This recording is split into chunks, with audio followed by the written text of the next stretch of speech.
Let's bring in Lauren Chaffey. She's a former Assistant Secretary for Strategic Communications and Public Affairs at DHS and Managing Director at Hamilton Place Strategies.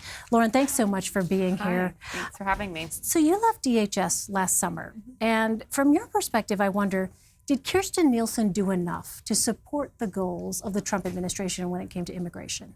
I think so. I think Kirstjen really tried hard to reconcile the desire for stronger border security and what she was able to accomplish at DHS given the current laws, the current immigration laws. And that was always a very difficult struggle because so much of what DHS does is really just a law enforcement agency.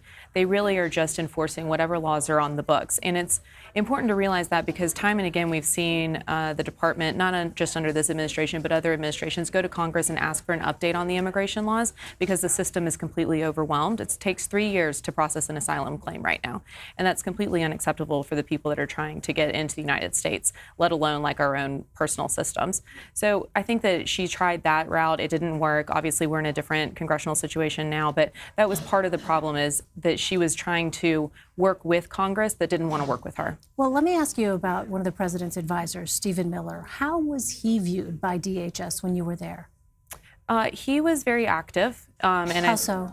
He was very involved, I think, in some of the department's policies and decision making. But also a lot of immigration policy is not just DHS. It's DOJ, it's HHS, it's a bunch of different people that are involved in this. So he was definitely in the mix. So you say in the mix. Was he attending meetings? Was he participating in these debates? Can you just elaborate a little bit? He was involved, yeah. He was involved. All right.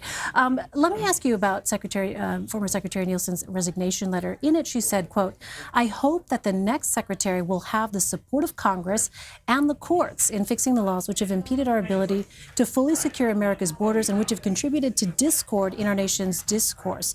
What are the chances, realistically, that anyone taking on this job is going to be able to work with Congress, considering you have a lot of Democrats, clearly, who responded to this news by sort of characterizing Nielsen as too extreme?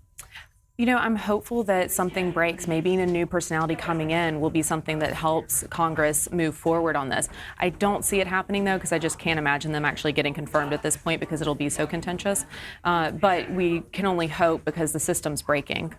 So last week, the president said that he wants to take a quote-unquote tougher approach to immigration. And I wonder if you think that Customs and Border Protection Commissioner Kevin McAleenan, who's now leading DHS in an acting capacity, would be tougher. Is there evidence to suggest that he would be tougher when it comes to the issue of the southern border? I don't think he'll end up being any tougher than Kirstjen was in regards to just being able to prosecute, being able to enforce our laws fully as they are currently written. I mean, really, like every time we talk about this, it's not so much a leadership change that's going to impact immigration policy within the administration. It really is going to be what they can get from Congress to adjust the asylum laws, to add physical barrier, all these things that they've talked about for years. When the president talks about a tougher stance, though, is it clear to you what that looks like? It's not clear to me. I'm curious to see what he means. Do you think that within the realm of possibility could be a return to separation policy? I think that is going to be, I hope not, because that would be terrible politics. Is that why she left? Secretary Nielsen definitely did not support the family separation policy, and she was very instrumental in getting the executive order to reverse it when it went into place, and even though it ended up being President Trump that made that decision. So I do think that that probably played into it, but from what I can tell, it was other things, mostly personality related, that forced her to resign. So right now, 3 agencies, Homeland Security, Interior, and the Defense Department, all are headed by acting directors. Do you think that's sustainable? I don't think so, because when you're in the departments, there's amazing federal career employees that are there every single day.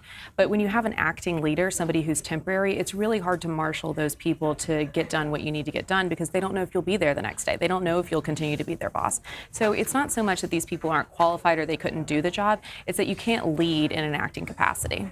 So the president campaigned, as you know, on this issue of illegal immigration in 2016. It was a winning strategy for him at the time. Now that he's been in office and we've seen some of these policies implemented that many have called controversial, including the family separation policy, is it clear that that will be a winning strategy moving forward here in 2020? I guess we'll have to see. I'm not convinced. Do you think that there's the political will behind that that move to return to tactics like the separation policy? I don't think so. I think it's going to be, I think that would be a very bad decision on part of this administration if they went back to that. What are you going to be watching for here with the next person, not in the acting capacity, but someone who was chosen as the nominee for this position of Secretary of Homeland Security? I think they need to have a knowledge of immigration and also how the political system works, so being able to work well with Congress and try to get some of these things done. I think also that we need to depoliticize some of the issues that we're talking about in regards to border security, because otherwise we'll never get anywhere if the rhetoric continues as heightened as it is. But given the current climate and given the positions that we know the president and his advisor, Stephen Miller, have taken, is it possible for anyone to succeed in that job where clearly it is such a highly charged issue? Yeah, they would have to be very good at working behind the scenes. All right. Lauren Chaffey, thanks so much for your time, Lauren. Really appreciate it.